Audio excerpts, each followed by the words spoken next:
Hello दोस्तों, स्वागत है आपका स्टडी राइज यूट्यूब चैनल पर। तो हमारी लेखपाल भर्ती परीक्षा हेतु प्रैक्टिस सेट सीरीज चल रही है। तो जो आज हमने प्रैक्टिस सेट लिया है, ये लिया है ग्राम समाज एवं विकास का, और ये है प्रैक्टिस सेट नंबर 12। तो चलिए फिर आज का प्रैक्टिस सेट स्टार्ट करते हैं। तो हमारा पहला क्वेश्चन दिया है, कितनी प्रतिशत भारतीय जनसंख्या की आजीविका का प्राथमिक स्रोत कृषि है? 54%, 58%, 62% या फिर 66%। तो इसमें जो सही आंसर है वह है ऑप्शन ए, 54%। कितना? 54%। तो भारतीय अर्थव्यवस्था का मूलाधार ही क्या है? कृषि को माना जाता है, और भारत एक कृषि प्रधान देश है। और वर्तमान में लगभग 54% भारतीय जनसंख्या की आजीविका का जो प्राथमिक स्रोत है वह क्या है? वह है कृषि है। ठीक है, कृषि है। तो इसमें जो सही आंसर है वह है ऑप्शन ए, 54%। नेक्स्ट क्वेश्चन है, 2011 की जनगणना के अनुसार उत्तर प्रदेश की कितनी प्रतिशत आबादी ग्रामीण क्षेत्रों में रहती है? 62.73%, 67.73%, 72.73% या फिर 77.73%। तो 2011 की जनगणना के अनुसार उत्तर प्रदेश की कुल आबादी में से 77.73% जनसंख्या ग्रामीण क्षेत्रों में रहती है। सही आंसर है इसमें ऑप्शन डी। नेक्स्ट क्वेश्चन है, प्रधानमंत्री कृषि सिंचाई योजना में भारत सरकार द्वारा कितनी राशि का निवेश किया गया है? 20,000 करोड़, 30,000 करोड़, 40,000 करोड़ या फिर 50,000 करोड़। तो प्रधानमंत्री कृषि सिंचाई योजना में भारत सरकार द्वारा 50,000 करोड़ का निवेश किया गया है। अब ये जो योजना है, इसका मुख्य उद्देश्य क्या है? तो इसका उद्देश्य ये है कि जो उप जिला या फिर जिला स्तर तथा राज्य स्तर पर सिंचाई योजना तैयार कर खेतों तक जल पहुंचाना, कृषि योग्य भूमि का विस्तार करना, सुनिश्चित सिंचाई का प्रबंधन करना, जलाशय पुनर्भरण, सतत जल संरक्षण प्रणाली प्रचलनों के साथ साथ भूमि जल सर्जन तथा जल उपलब्धि के अनुसार फसलों का चयन एवं आधुनिक सिंचाई प्रणाली ड्रिप एवं स्प्रिंकलर कार्यक्रम को लागू करना है। ठीक है, इसका जो उद्देश्य है वह ये है। तो इसमें जो सही आंसर हो जाएगा वह हो जाएगा ऑप्शन डी, 50,000 करोड़ रुपए। ठीक है। नेक्स्ट क्वेश्चन है, निम्नलिखित में से डैश को छोड़कर सभी खरीफ फसलें हैं? मक्का, रागी, बाजरा या फिर गेहूं। तो इसमें गेहूं को छोड़कर अन्य सभी क्या है? खरीफ की फसलें हैं, जबकि गेहूं क्या है? यह रबी की फसल है। ठीक है, रबी की फसल है। रबी की फसल की बुआई ये होती है अक्टूबर और नवंबर में की जाती है। प्रमुख रबी की फसलें हैं जैसे चना, मटर, सरसों, ये सब क्या है? रबी की फसलें हैं। और खरीफ फसलों की बुआई ये होती है मई से जुलाई के बीच में। तो सही आंसर है इसमें ऑप्शन डी, गेहूं। नेक्स्ट क्वेश्चन है, उत्तर प्रदेश में कुल कितने जिले हैं? 72, 75, 78 या फिर 77। तो वर्तमान में उत्तर प्रदेश में 75 जिले तथा 18 मंडल हैं। ठीक है, 75 जिले तथा 18 मंडल हैं। जनसंख्या की दृष्टि से देखा जाए तो सबसे बड़ा जिला कौन सा है? तो वह है प्रयागराज। और जबकि क्षेत्रफल की दृष्टि से देखा जाए सबसे बड़ा जिला तो वह है लखीमपुर खीरी। ठीक है, सही आंसर हो जाएगा इसमें ऑप्शन डी, 77। अगला प्रश्न है, सरकार द्वारा ई रकम नामक एक नया प्लेटफॉर्म किस उद्देश्य के लिए शुरू किया गया है? कृषि बीज खरीदने के लिए, कृषि उत्पाद बेचने के लिए, मिट्टी की गुणवत्ता में सुधार लाने के लिए या फिर किसान कर्ज वितरित करने के लिए। तो 81 का सही आंसर है ऑप्शन बी, कृषि उत्पाद बेचने के लिए। 1 अगस्त 2017 को केंद्रीय कृषि मंत्रालय ने किसानों को कृषि उत्पाद बेचने के लिए एक मंच प्रदान करने के क्रम में ई रकम यानी कि ई राष्ट्रीय किसान कृषि मंडी पोर्टल का शुभारंभ किया। ठीक है, यह ई पोर्टल प्रौद्योगिकी के माध्यम से छोटे गांव के जो किसान हैं उनको इंटरनेट सुविधा के द्वारा दुनिया के सबसे बड़े बाजार तक पहुंच उपलब्ध कराएगा। ठीक है, यह डिजिटल पहल केंद्र सरकार द्वारा संचालित MSTC लिमिटेड और CRWUC यानी कि central rail warehouse company limited द्वारा विकसित किया गया है। तो सही आंसर इसमें हो जाएगा ऑप्शन बी, कृषि उत्पाद बेचने के लिए। नेक्स्ट क्वेश्चन है, हाल ही में उत्तर प्रदेश के किस धाविका को नाडा द्वारा निलंबित किया गया? सुधा सिंह, प्राची चौधरी, सीमा पुनिया या फिर अलका चौधरी? तो 82 का सही आंसर है ऑप्शन बी, प्राची चौधरी। प्राची चौधरी। तो भारतीय 400 मीटर धावक उत्तर प्रदेश की प्राची चौधरी को प्रतियोगिता से बाहर कर दिया गया था। उन्हें अनौपचारिक रूप से राष्ट्रीय डोपिंग रोधी एजेंसी यानी कि नाडा द्वारा एनाबॉलिक स्टेरॉयड और ऑक्सेंड्रोलोन की उपस्थिति के लिए अंतिम रूप से 6 मार्च 2020 में निलंबित कर दिया गया था। अंतिम निलंबन 20 फरवरी 2020 से प्रभावी है। तो इसमें सही आंसर है option B, Prachi Chaudhary. Next question है, किसानों को लाभ पहुंचाने के लिए प्रधानमंत्री डैश बीमा योजना शुरू की गई थी? बाढ़, किसान, फसल या फिर खाद्य फसल? तो 83 का सही आंसर है ऑप्शन सी, फसल। किसानों को लाभ पहुंचाने के लिए प्रधानमंत्री फसल बीमा योजना यानी PMFBY प्रधानमंत्री फसल बीमा योजना की शुरुआत हुई थी। ये हुई थी 13 जनवरी 2016 को की गई थी। इस योजना के तहत किसान अब अपने फसल का बीमा करा पाएंगे और किसी भी तरह से उनकी फसल का नुकसान होने पर उसकी भरपाई इसी बीमा द्वारा की जा सकेगी। तो इसमें जो सही आंसर है वह है ऑप्शन सी, फसल। अगला प्रश्न है, खरीफ फसलों के लिए किस तरह के मौसम की आवश्यकता होती है? गर्म और नम, गर्म और शुष्क, ठंडा और नम या फिर ठंडा और शुष्क? तो 84 का सही आंसर है ऑप्शन ए, गर्म और नम। खरीफ फसलों के लिए अधिक तापमान यानी कि गर्म एवं आर्द्रता यानी कि नमी, है ना, नम के मौसम की आवश्यकता होती है। खरीफ फसलों की बुआई का जो समय होता है तो वो जुलाई से अक्टूबर का होता है। ठीक है, जुलाई में तापमान भी गर्म होता है और नमी भी होती है ना। तो प्रमुख फसलें हैं खरीफ की धान, मक्का, ज्वार, बाजरा, कपास, मूंगफली, सोयाबीन, जूट, मूंग, उड़द, ये सब क्या है? खरीफ की फसलें हैं। सही आंसर हो जाएगा इसमें ऑप्शन ए, गर्म और नम। अगला प्रश्न है, उत्तर प्रदेश में योगी आदित्यनाथ सरकार ने केंद्रीय मानव संसाधन विकास मंत्रालय के साथ मिलकर उत्तर प्रदेश में डैश सुधार के लिए महत्वपूर्ण ढांचा विकसित करने का कदम उठाया है? विद्यालय शिक्षा, पर्यावरण शिक्षा, सड़क सुरक्षा या फिर सबके लिए बिजली? तो 85 का सही आंसर है यह है ऑप्शन ए, विद्यालय शिक्षा। विद्यालय शिक्षा। ठीक है, तो इसमें सही आंसर हो जाएगा ऑप्शन ए। नेक्स्ट क्वेश्चन है, वन विभाग के सर्वेक्षण के अनुसार भारत का वास्तविक वन कवर भौगोलिक क्षेत्र का लगभग कितना प्रतिशत है? 17.23%, 18.5%, 21% या फिर 20.67%? तो वर्ष 2019 के आंकड़ों के अनुसार वन विभाग के सर्वेक्षण के अनुसार कुल फॉरेस्ट और वृक्षावरण 80-72-76 वर्ग किलोमीटर में फैला है।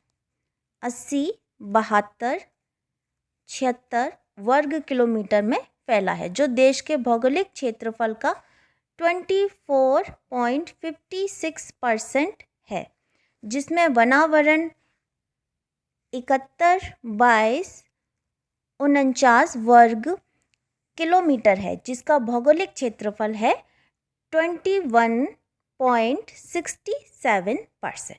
ठीक है, 21.67%। सही आंसर हो जाएगा इसमें ऑप्शन सी।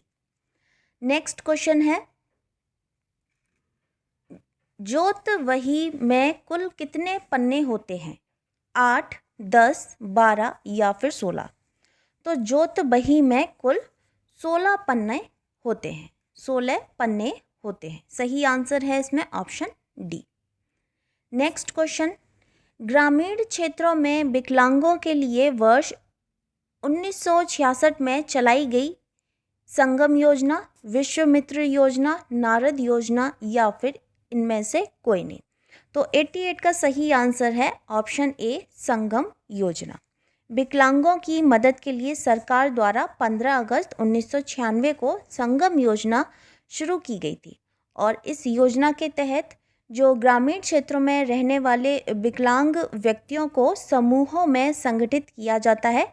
आर्थिक आंदोलन को चलाने के लिए संगम नाम के ऐसे प्रत्येक समूह को 15,000 की सहायता प्रदान करने का प्रावधान था। ठीक है, सही आंसर है इसमें ऑप्शन ए, संगम योजना। अगला प्रश्न है, उत्तर प्रदेश में किसान मित्र योजना कब लागू की गई? जून 2001 से, जून 2002 से, जून 2003 से या फिर जून 2004 से।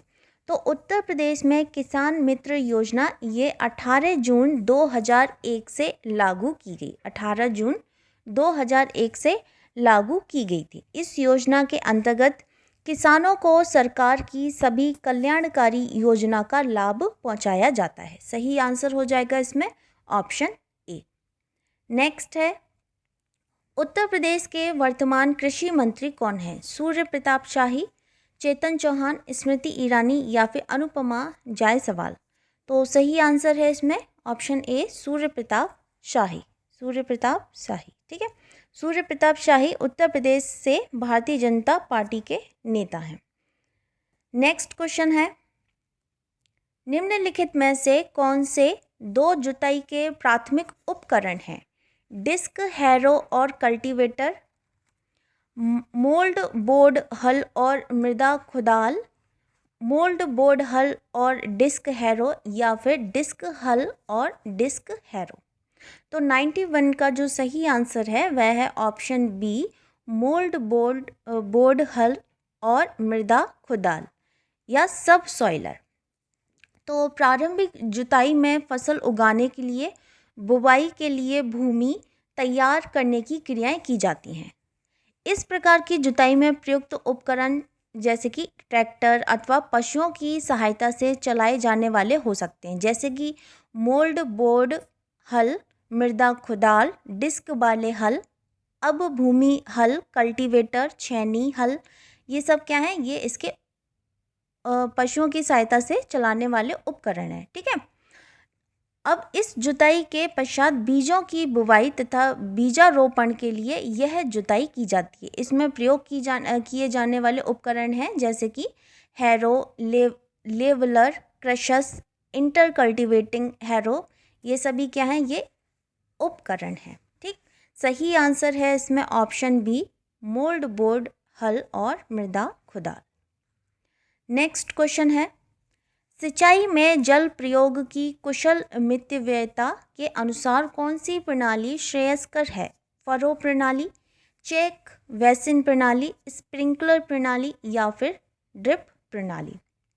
तो 92 का सही आंसर है ऑप्शन डी, ड्रिप प्रणाली। ड्रिप सिंचाई प्रणाली यानी कि टपक या फिर बूंद बूंद सिंचाई प्रणाली सिंचाई की सबसे मितव्ययी विधि है यह, ठीक, जिसमें पानी तथा खाद दोनों की बचत होती है। इस विधि में पानी को पौधों की जड़ों पर बूंद बूंद करके टपकाया जाता है, तभी इसको क्या बोलते हैं? ड्रिप सिंचाई प्रणाली या फिर बूंद बूंद सिंचाई प्रणाली। ठीक है ना। इस कार्य हेतु इसमें वाल्व, पाइप, नलियों एवं एमीटर का नेटवर्क लगाना पड़ता है। इस सिंचाई के माध्यम से पौधों को उर्वरक आपूर्ति करने की प्रक्रिया फर्टिगेशन कहलाती है। तो सही आंसर हो जाएगा इसमें ऑप्शन डी, ड्रिप प्रणाली। नेक्स्ट क्वेश्चन है, मिट्टी का कटाव सर्वाधिक किस प्रकार की मिट्टी में होता है? सिल्ट मिट्टी, मटियार दोमट मिट्टी, बलुई मिट्टी या फिर ये सभी? तो 93 का आंसर है ऑप्शन डी, ये सभी।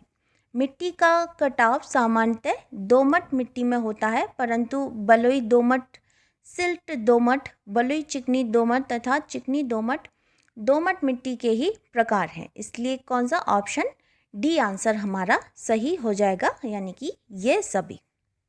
नेक्स्ट क्वेश्चन, भारत में कुल सिंचित क्षेत्र है 55%, 60%, 45% या फिर 50%? तो 94 का सही आंसर है ऑप्शन डी 50%। 50%, ठीक है, सही आंसर है इसमें ऑप्शन डी। नेक्स्ट क्वेश्चन है, इस प्रदेश में प्रचलित धरातल की माप में से कौन सी सही नहीं है? कौन सी नहीं है? तो इसमें सही आंसर है ऑप्शन डी 20 विश्वांसी बराबर 10 विश्वा। अगला प्रश्न है, वार्षिक क्रम और वर्षांतर फसल उगाने की व्यवस्था को क्या कहते हैं? फसल रोपण विधि, फसल रोपण अनुक्रम, फसल रोपण सूचकांक या फिर फसल रोपण प्रभाव? तो 96 का सही आंसर है, यह है ऑप्शन बी फसल रोपण अनुक्रम। फसल रोपण अनुक्रम, ठीक है। फसल रोपण अनुक्रम वार्षिक क्रम और वर्षांतर फसल उगाने की व्यवस्था होती है। इस व्यवस्था के अंतर्गत विभिन्न फसलों को एक निश्चित क्रम से खेतों में बोया जाता है, जिसमें भूमि की उर्वरता बनी रहे। साथ ही इस व्यवस्था में प्रत्येक फसल की एक निश्चित समयांतराल वादी पुनरावृत्ति भी होती है। सही आंसर है इसमें ऑप्शन बी फसल रोपण अनुक्रम। नेक्स्ट है हमारा, हाल ही में किस राज्य ने स्टार्टअप फंड को लॉन्च किया? गुजरात, बिहार, उत्तर प्रदेश या फिर मध्य प्रदेश? तो 20 मई 2020 को उत्तर प्रदेश के मुख्यमंत्री योगी आदित्यनाथ ने उत्तर प्रदेश स्टार्टअप फंड को लॉन्च किया था। यह स्टार्टअप फंड सिडबी यानी कि small industries development bank of India द्वारा प्रबंधित किया जाएगा। सही आंसर हो जाएगा इसमें ऑप्शन सी उत्तर प्रदेश।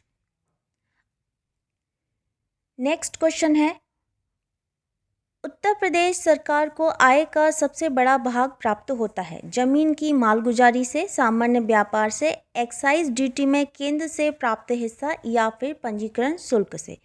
तो 98 का सही आंसर है सामान्य व्यापार से। व्यापार कर उत्तर प्रदेश सरकार के कर राजस्व का सबसे बड़ा स्रोत है, ठीक है। इसके बाद क्रमशः राज्योत्पाद शुल्क व स्टाम्प तथा पंजीकरण शुल्क हैं। तो इसमें जो सही आंसर है वह है ऑप्शन बी सामान्य व्यापार। नेक्स्ट क्वेश्चन है, उत्तर प्रदेश सरकार को कुल आगाम प्राप्तियों में लगभग 55% प्राप्त होता है मनोरंजन कर से, व्यापार कर से, स्टाम्प शुल्क से या फिर राज्य उत्पादन शुल्क से?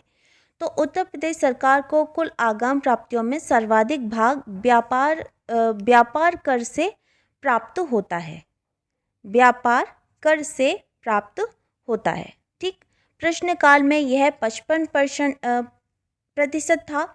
वर्ष 2013-14 के उत्तर प्रदेश में राज्य बजट में व्यापार कर के संदर्भ में 43,936 करोड़ की प्राप्ति का अनुमान व्यक्त किया गया है, जो गत वर्ष के पुनरीक्षित अनुमान से 20% अधिक है। सही आंसर है इसमें ऑप्शन बी व्यापार कर से। नेक्स्ट क्वेश्चन है, उष्णकटिबंधीय शुष्क पर्णपाती वन उत्तर प्रदेश के किस क्षेत्र में पाया जाता है? पूर्वी मैदान, पश्चिमी मैदान, मध्य मैदान या फिर ये सभी? तो इसमें जो सही आंसर है वह है ऑप्शन डी ये सभी। उत्तर प्रदेश के पूर्व, मध्य एवं पश्चिमी मैदानों में शुष्क पर्णपाती वनों का विस्तार मिलता है। यहाँ के प्रमुख वृक्ष हैं जैसे कि साल, पलास, अमलतास, बेल, अंजीर, ठीक। नम भूमि और नदी के किनारों पर जैसे नीम, पीपल, शीशम, आम, जामुन, बबूल, ये सब क्या है, वृक्ष पाए जाते हैं। तो सही आंसर है इसमें ऑप्शन डी, ये सभी। तो ये थी आज की वीडियो। उम्मीद करती हूँ आपको पसंद आई होगी। अगर पसंद आती है तो इसको दोस्तों के साथ ज़रूर शेयर करें, और जो चैनल पे पहली बार आए हैं तो चैनल को सब्सक्राइब ज़रूर करें। तो चलिए फिर मिलते हैं बहुत जल्द नेक्स्ट वीडियो में। तब तक के लिए थैंक यू सो मच।